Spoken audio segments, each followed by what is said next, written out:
Llegaron comentarios negativos, muchos mensajes privados, y Snow contestó con las siguientes palabras: no sabía que había tantas malditas reglas en un cementerio. No entiendo por qué está mal, pero no lo volveré a hacer.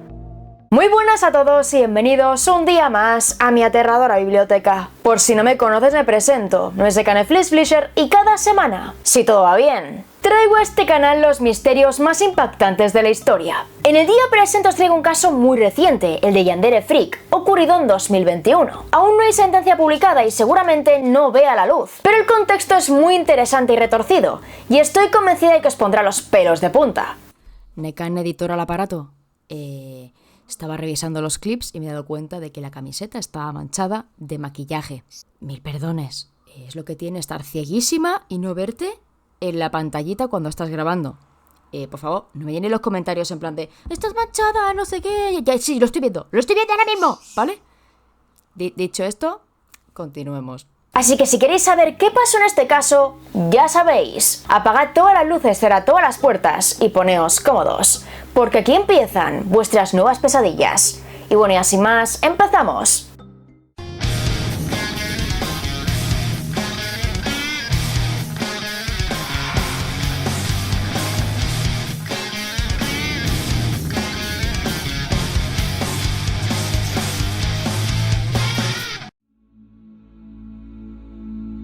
A finales de 2021, una famosa cosplayer apareció en casi todos los portales de internet de una forma en la que nadie había imaginado jamás. Y es que a pesar de las polémicas en las que durante años estuvo involucrada, nunca nadie imaginó que sería acusada de homicidio.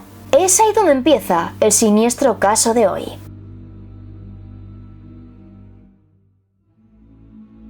Todo comienza en Houston, Texas, con el matrimonio de Susan Rosenberg y Philip Hastings. Ambos eran aclamados genetistas que trabajaban en el Baylor College of Medicine. Tienen carreras muy exitosas, y aunque Philip estuvo casado anteriormente y tenía 4 hijos, la pareja decidió que quería formar su propia familia. Para el año 2001, ellos ya eran bastante mayores. Algunas fuentes dicen que él tenía 65 años y ella poco más de 40, lo cual ponía las cosas un poco difíciles para concebir. Pero pese a ello, lo intentaron todo. Y finalmente en julio de 2002 consiguieron traer a este mundo a la pequeña Helen Rose Hastings. Durante el embarazo, Susan sufrió preeclampsia y estuvo a punto de perder la vida, pero aún así consiguió recuperarse, y tanto ella como la niña se pusieron a salvo. Cuando era pequeña, Helen era muy avispada y muy verbal, siendo capaz de formular oraciones completas con tan solo 18 meses. Y a medida que fue creciendo, mostró interés por todo tipo de actividades. Natación, teatro, también estuvo en el coro del colegio y por supuesto durante los veranos fue a diferentes campamentos de música y robótica. Era una persona que estaba en todas partes al mismo tiempo, pero también muy centrada y conectada con la tierra. No había correlación entre las cosas que le interesaban. Parecía que quería saberlo todo. Declaraciones de Bailey, amiga de la infancia de Helen Hastings. Muchos niños veían a Helen como la niña con más suerte del mundo. Sus padres viajaban mucho por trabajo, pero a diferencia de otras familias, nunca la dejaban atrás. No la dejaban con los abuelos, con los tíos, con los vecinos. Fueran a donde fueran, Helen iba con ellos. Y a cada conferencia a la que iban, toda la familia estaba invitada. Viajaron con ella a Oslo, Croacia, Grecia e incluso a Japón, donde Helen se enamoró de la cultura nipona. Siendo tan solo una niña, encontró el mundo del manga y el anime, y allí se refugió durante horas. Sus padres eran conscientes del amor que sentía por Japón, y con tan solo 7 años le dijo a su madre que quería abrir un colegio para mujeres científicas en dicho país. Realmente tenía muchas ideas. Quería ser cantante, actriz, científica, profesora. Helen lo quería todo en la vida, y a los ojos de sus padres era la hija perfecta. Era extrovertida, amigable, cariñosa, muy entregada a los suyos. Pero cuando llegó a la secundaria, todo cambió. Y es que al parecer, se convirtió en objeto de burla. Lo primero que sus compañeros encontraron en su contra fue su altura, ya que a duras penas pasaba del 1,5 metros. Y poco después descubrieron que tenía misofonía, aversión a determinados sonidos, especialmente los repetitivos. Alguien mascando chicle, alguien estornudando muchas veces seguidas, alguien que golpea con el pie la pata de la mesa. Todo eso le hacía sentir muy mal y sus compañeros lo usaban en su contra. La insultaban constantemente, se burlaban de ella, y la muchacha ya no sabía qué hacer. Ella quería encajar, ser una más. Pero por desgracia, esto no es todo. Y es que a medida que iba creciendo, Helen descubrió que era pansexual, es decir, que sentía atracción hacia otras personas independientemente de su sexo o identidad de género. En un principio, Helen no lo expresó públicamente, no se lo contó a nadie, y en secreto comenzó a salir con una compañera de clase. El tiempo pasa y las chicas están muy bien, pero entonces esa novia se lo contó a todos, y las burlas volvieron a ella. No sabemos exactamente el porqué de ese gesto, pero algunas fuentes dicen que fue por despecho. Ella la dejó y por rabia, la chica lo fue contando por todas partes. Todo lo que estaba acumulando le llevó a desarrollar ansiedad, depresión e incluso un trastorno alimentario contra el que tendría que luchar durante el resto de su vida. Y como cualquier adolescente, buscó consuelo en las redes sociales, donde también sufrió varios desengaños amorosos. Todo era un infierno para ella, y cuando las cosas iban bien, se venían abajo. Ya no sabía qué hacer, hacia dónde ir, con quién relacionarse. No se fiaba de nadie, ni siquiera de sí misma. Sin embargo, Bailey, su amiga de la infancia, siempre estuvo con ella. Y cuando estaban en 8º grado, le propuso ir juntas a una convención de cosplay que se hacía todos los años en Houston, Anime Matsuri. Al principio la chica no tenía ganas de ir, pero después se convenció. Y fue en ese momento cuando descubrió su auténtica pasión. Helen se sintió atraída por la vía de escape que esto le ofrecía. Algunas personas lo ven como un escape de la realidad. No son humanos, son este personaje. Durante 3 días no tienen que pensar en lo que sucede en el mundo exterior. Es justo lo que está ocurriendo en los salones de convenciones. Helen empezó a crear sus propios cosplays. Le sacaba fotos, vídeos y sin darse cuenta creó una base de fans en Instagram y Musical.ly, pero especialmente en esta última plataforma. Tiempo después, Musical.ly se convertiría en TikTok y ahí acumuló más de 120.000 seguidores. Sus padres al principio se mostraron escépticos. Se disfrazaba de personajes de videojuegos, de anime, y eso les parecía raro. Pero Helen era muy feliz. Se trabajaban mucho los disfraces, las pelucas, y si estaba contenta, ellos también lo estaban. Y además sus notas seguían siendo bastante altas, con lo cual le dieron todo su apoyo. Es en este punto cuando entra en escena otro personaje, Marianne Oliver Snow, más conocida como Yandere Freak, Yandere Snow, Snow the Salt Queen o simplemente Snow. Snow nació en Houston el 18 de septiembre de 1998. Era mayor que ella y al mismo tiempo era su ejemplo a seguir, ya que públicamente se declaró de género no binario. No le importaba en absoluto la opinión de los demás, y en el mundo del cosplay era prácticamente una celebridad. En TikTok acumulaba 1.6 millones de seguidores, en Instagram 60.000 y en YouTube 15.000. Cada foto, cada vídeo, cada cosa que hacía acumulaba miles de likes. Tiene una gran base de fans, especialmente por interpretar al personaje de Junko, de Danganronpa.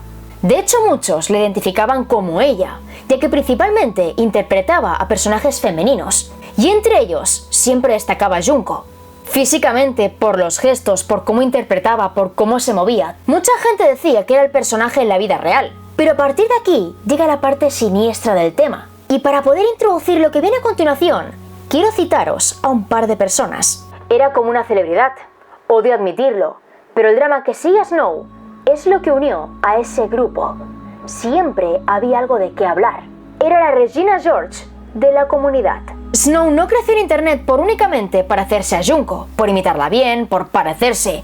Lo hizo a través de polémicas, ya que prácticamente cada mes se veía envuelta en una. La primera polémica es que de vez en cuando hacía cosplays sugerentes de personajes que eran menores. Personajes que en los animes eran niños de menos de 12 años. Y además, se tomaba fotografías y las vendía a sus fans. Otra cosa que hacía que constantemente la criticaran es que los personajes que interpretaba formaban parte de series muy sangrientas. Eran personajes perturbados, con problemas de control de la ira. Y algunos usuarios insinuaban que Snow podría tener problemas. Pero claro, que la gente la criticara también le venía muy bien. Los comentarios subían, compartían los vídeos y por tanto llegaba más gente. Y algo a destacar es que esta persona constantemente sacaba beneficio económico de sus polémicas.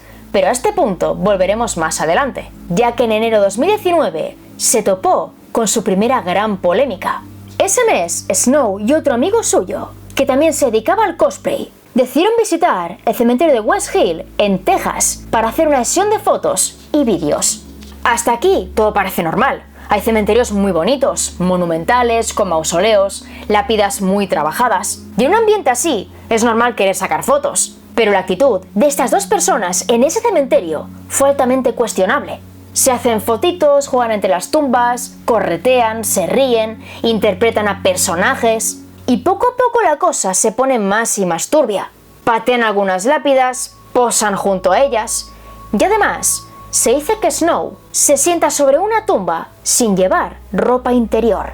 Gesto que para muchos fue la peor falta de respeto. Como es lógico, mucha gente se quejó. Llegaron comentarios negativos, muchos mensajes privados, y Snow contestó con las siguientes palabras: no sabía que había tantas malditas reglas en un cementerio. No entiendo por qué está mal, pero no lo volveré a hacer. Para ella esta respuesta era más que suficiente, pero la gente se indignó más. Así que la chica, a través de TikTok, publicó una serie de textos argumentando lo que habían hecho. No era una disculpa propiamente dicha, sino más bien un por qué lo hicieron. Y en ese por qué dijeron que tenían permiso del cementerio para hacer el vídeo. El tema pudo quedarse ahí, pero resulta que Snow se había hecho viral y el gerente del cementerio se enteró. Así que a través de la página de Facebook de ese lugar dijo que esta persona no tenía permiso para el vídeo, que ni tenía permiso ni tampoco se lo habrían dado, y que si volvía a hacer lo mismo, la iban a denunciar. El tiempo pasa y Snow se encuentra dos gatitos pequeños, los cuales están muy enfermos. Los costes veterinarios son muy caros y supuestamente no puede hacerles frente. Así que pide a sus fans, que no son pocos, que por favor le den un poco de dinero. Y a continuación, enlaza su PayPal. Como es lógico, varias personas al ver esto sienten empatía y por tanto le dan dinero. Pero pasan las semanas y del tema de los gatos no se sabe nada más. No publica fotos, no publica facturas. Es como si los gatos no existieran. Y una vez más, Internet se echa encima de Snow. Pero en lugar de pedir perdón, hace un directo en TikTok y se queja de la gente. Dice que los gatos son reales, que ha ido al veterinario, que le ha costado mucho dinero, y en ningún momento pide disculpas. Es aquí cuando llegamos a su última gran polémica, la de la peluca de Junko Noshima, de Danganronpa. Resulta que, aprovechando que tenía una gran base de fans, especialmente interesada en su papel como Junko, en diciembre de 2019 decidió vender pelucas de este personaje a través de Tumblr. Eran modelos que supuestamente ella creaba desde cero. Compraba una peluca simple, extensiones, lo unía todo, lo peinaba, lo ponía en un paquete bonito y lo vendía por el módico precio de $300. El precio, según ella, estaba bien justificado. Eran 175 en materiales y 125 de mano de obra. Era un trabajo hecho con amor y esmero, y esto tiene un precio. Además aseguraba que aún así era bastante barato. Y por supuesto la gente se interesó al momento. Viendo las imágenes, eran pelucas impresionantes. Había un trabajo enorme detrás y la oferta estaba muy bien. Pero ¿qué pasa? Que una de sus clientas era la youtuber Stardere. Un amigo suyo era muy fan de Snow y le pidió que en su lugar le comprara una peluca. Él le daba el dinero, ella hacía el pedido y de paso tenía contenido para YouTube. Todo al principio fue bastante bien, pero a medida que pasaban las horas, Stardere vio cosas extrañas. Habla con Snow por Instagram, hace el pedido, paga $300 y Snow se quita Instagram. Constantemente cierra la cuenta y vuelve a activarla. Y la chica no entiende qué está pasando, pero aún así no le da importancia. Pasan los días y la peluca no llega. Y recibe unos mensajes que indican que varios paquetes llegarán a su casa en breves. Son paquetes que no tienen nada que ver con Snow, pero piensa que entre ellos quizás también está la peluca. El día en que los paquetes llegan, esta chica no está en su casa. Y cuando regresa allí se da cuenta de que alguien se lo ha robado todo. Contacta con los diferentes vendedores, les cuenta lo que ha pasado, pide si le pueden reenviar los productos y por supuesto habla con Snow, quien muy amablemente le ofrece una nueva oferta. $175 a cambio de otra peluca. De la primera peluca no tenía número de seguimiento, pero aún así Snow era de fiar. Hasta aquí todo parece ir bien. Snow le comenta que trabajar en una peluca le lleva varios días y que por tanto tardará en mandar el paquete, pero cuando lo haga le avisará. Así que la chica se relaja. Pero ¿qué pasa? Que cuando Snow supuestamente se pone a trabajar, Stardare recibe un paquete y dentro de este está la primera peluca. ¿Qué significa esto? Que la primera no se envió a tiempo, que Snow no la había enviado y por tanto le hizo pagar de más, con la excusa de que podían habérsela robado. Se aprovechó de eso para sacar más dinero. Pero lo peor aún está por llegar. Y es que desde el minuto 1, esa peluca no era lo que había pedido. Normalmente esa clase de productos vienen muy bien cuidados. Pero ya de entrada el pelo venía dentro de una bolsa de plástico de la marca Kroger. Y además, no era una peluca en sí, sino más bien un montón de clips. Todo estaba suelto, muy poco trabajado. Y fue algo tan indignante que Stardare fue a YouTube y publicó un vídeo al respecto. Ante esto, Snow hizo TikToks defendiéndose. Una vez más, no pidió perdón y dijo que la gente lo malinterpretaba todo. Explicó cómo se ponía la peluca, que había un trabajo muy grande detrás, de dónde sacaba los materiales, qué hacía para que quedase bien. Y una vez más, la gente estaba muy indignada. Volviendo a la historia de Helen Hastings, parece que ella sentía admiración por esta persona. Veía en ella a alguien auténtico, alguien sin miedo a la opinión de los demás, alguien fuerte, valiente. Y como ambas vivían en Houston, de vez en cuando iban quedando. Se creó una amistad bastante bonita entre ellas, pero los padres de Helen no les hacían ni pizca de gracia. Lo que la gente no sabía es que Snow consumía marihuana y bebía alcohol prácticamente todos los días. Según Susan, madre de Helen, de vez en cuando iba a su casa con claros signos de estar alcoholizada. Y otra cosa extraña es que cuando hablabas con ella, nunca sabías con quién lo estabas haciendo. Con Marianne, con Snow, con Junko, con Yandere. Cada día era un personaje distinto. Y aunque tenía 23 años, a veces se comportaba como si fuera una niña. Ponía voces, no te escuchaba, se metía mucho en un personaje. Y esto no lo hacía solo en los vídeos, sino también en la vida real. No separaba realidad de ficción. Y sus amigos hacían exactamente lo mismo. Amigos que ahora también eran los de Helen. Tal y como sospechaban los padres, pronto el comportamiento de Helen empezó a cambiar. Y por más que se lo decían, ella no entraba en razón. Siempre defendía su amistad con Snow, decía que era buena persona, que estaban bien, que no era mala influencia. Y entonces llegó la pandemia. Poco a poco se distancia de Snow y entonces la admiten en el Oberlin College, una universidad privada de artes liberales situada en Oberlin, Ohio. Eso fue un respiro para Susan. Su hija estaría lejos de la influencia de Snow y podría no solo centrarse en tener un futuro mejor, sino también en hacer nuevas amistades, gente con más aspiraciones, aparte de estar todo el día fumando y bebiendo. Reúnen todos los papeles, los presentan y preparan el traslado para otoño de 2020. Pero ¿qué pasa? Que esa amistad que tenía era mucho más avispada de lo que los padres pensaban. Y es que semanas antes de que se fuera a Ohio, Snow invitó a Helen a vivir con ella. Iban a ser tan solo un par de semanas y esa estancia sería como una despedida. Susan y Philip eran personas de alto riesgo y Snow lo usó en su favor. Como la permisa era despedirse, Susan lo aceptó. Su hija se iba a ir lejos, harían nuevos amigos, y esta persona quedaría en el pasado. Pasa el tiempo, llega la fecha, y su hija se va a la universidad. Se queda en una casa para estudiantes, hacen nuevos amigos. Pero entonces llega noviembre de 2020, y con un rebrote del COVID. La cosa estaba complicando mucho más, y por tanto los colegios cerraron sus puertas, obligando a los alumnos a hacer las clases vía internet.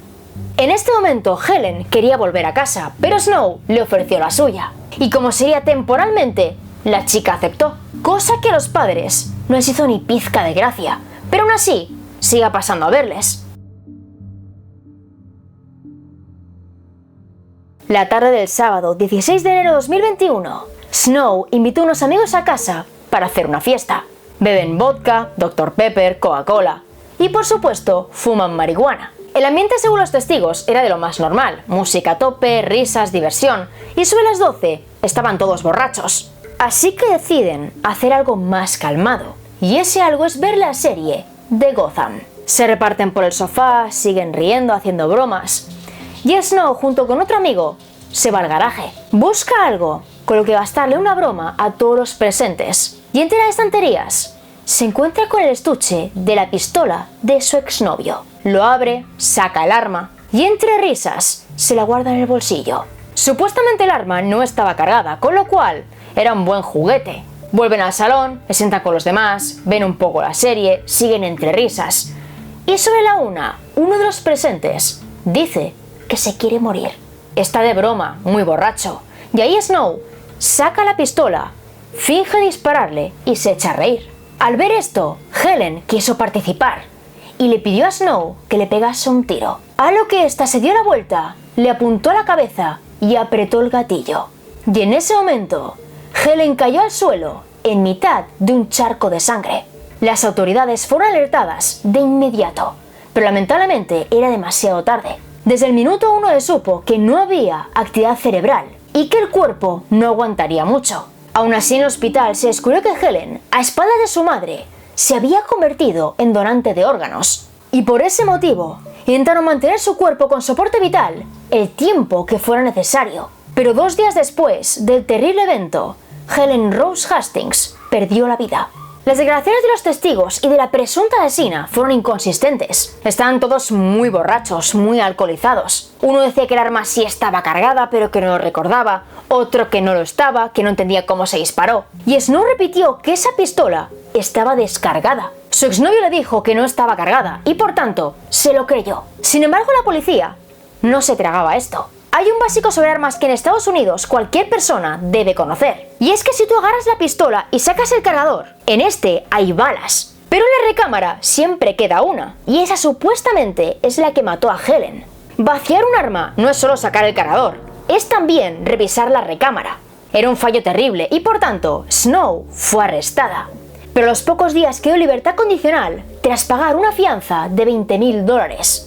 Tal y como indica el nombre, esa libertad condicional tenía ciertas condiciones. Y es que no podía hacer según qué cosas. Llevaba un GPS atado en su tobillo y tenía que llevarlo cargado en todo momento. Tenía un toque de queda desde las 8 de la tarde hasta las 7 de la mañana. Debía someterse a pruebas de detección de drogas y alcohol. No podía beber, no podía fumar y tenía prohibido usar o poseer armas de fuego. Además de que, por supuesto, no podía estar en contacto con la familia Hastings. Hasta aquí todo parece lo más lógico. Muchos pensaríamos que al volver a casa cambiaría su forma de pensar, dejaría de hacer TikToks, se centraría. Pero Snow hizo todo lo contrario. Y es en cuanto quedó libre, subió 3 TikToks. Y los 3 siguen en la línea de siempre. Después de aquellos, se tomó 3 semanas de descanso. No contó qué había pasado, por qué dejaba las redes. Y después, volvió con más fuerza que nunca. La prensa no metió mano al asunto y la familia Hastings no comentó nada. Y por ello los rumores empezaron a surgir. Rumores que decían que su hija se quitó la vida. Así que tras estar 3 semanas en silencio, Snow regresó con más fuerza que nunca. Nadie la acusaba de nada, nadie sabía nada y por tanto podía publicar contenido relacionado con la muerte, la sangre y los cuerpos sin vida. La familia de Helen al ver esto estaba horrorizada. Había matado a su hija y no solo estaba suelta, sino que además estaba haciendo bromas sobre el tema. Cosa que para ellos no hacía ver la muerte de su hija como un accidente, sino más bien como un asesinato. Era solo cuestión de tiempo hasta que alguien resultara herido. Es como la historia del escorpión y la rana. Snow era el escorpión. Tenía que lastimar a alguien. Declaraciones de Morgan Gross. Los meses pasan y llega agosto de 2021, cuando la libertad llega a su fin, ya que Snow se ha pasado de la raya. Ha incumplido varias normas de su libertad condicional y por tanto debe ir a prisión. Se ha saltado el toque de queda, no ha acudido a ninguna de las vistas que tenía con el juez y además ha permitido que su GPS se descargue durante 4 horas. 4 horas en las que la justicia no ha tenido ni idea de dónde estaba. Y ya para octubre de 2021 se filtra todo este caso. La televisión, la radio, internet, ahora todo el mundo sabe que Helen Hastings no se quitó la vida y que esta persona le pegó un tiro. Y con todo el mundo me refiero también a la familia de Snow, los cuales hasta ahora no tenían ni idea. No sabían que estaba en libertad condicional, no sabían que tenía un GPS en el tobillo, realmente no tenían ni idea de nada. Y bajo tanta presión, este personaje eliminó sus redes sociales. El 21 de octubre de 2021 se llevó a cabo un intercambio de evidencias, en este caso de homicidio involuntario, y se quiso determinar si Snow buscaba un acuerdo previo o si pretendía llegar a juicio. Sin embargo, desde ese momento no hay más información disponible, lo cual indica que han podido pasar 2 cosas. La primera es que seguramente la familia Hastings ha pedido discreción, que todo el tema del juicio se ha llevado a puerta cerrada. Y la segunda es que seguramente Snow llevó a cabo un acuerdo de culpabilidad, el cual se hizo a puerta cerrada. Pero como digo, no hay más información disponible, así que ahora es tu turno. ¿Tú qué opinas del caso? ¿Y qué crees que pasó realmente en este caso? Y bueno chicos, hasta aquí el vídeo de hoy. Espero corazón que os haya parecido muy interesante y que sea así me dejéis un buen like y un comentario aquí abajito. Un comentario junto a por supuesto la respuesta a la pregunta del día, la cual es la siguiente. ¿Creéis que este caso realmente fue homicidio involuntario? Y la palabra secreta es cosplay. Deja cosplay aquí abajito y en cuanto lo vea, en cuanto pueda, te haré like. Espera, antes de seguir, una cosita. Por favor, no saquéis de contexto nada de lo que digo en mis vídeos, ¿vale? Toda la información que doy es para aportar contexto y me abstengo de dar mi opinión personal. Lo digo en todos los vídeos, sale en la intro de los vídeos, lo digo cada 2×3 y aún así sacáis de contexto lo que digo algunas personas. Please relax the radiation. Y bueno, ya está, seguimos. Aquí abajo tenéis todas las fuentes consultadas, enlace directo donde conseguir mis libros, entre ellos España Hechizada, que salió en 2021, y todas, pero todas mis redes, tengo Facebook, Twitter, Instagram y Twitch, que también tengo Twitch y... Hoy no estaré en directo, hoy no, ya, si eso, tomorrow, o pasado tomorrow, ya veremos, pero hoy no. Y pontifico los cambios, las novedades y muchas horas más. Y ahora sí que sí, nos vemos en el próximo vídeo. ¡Chao!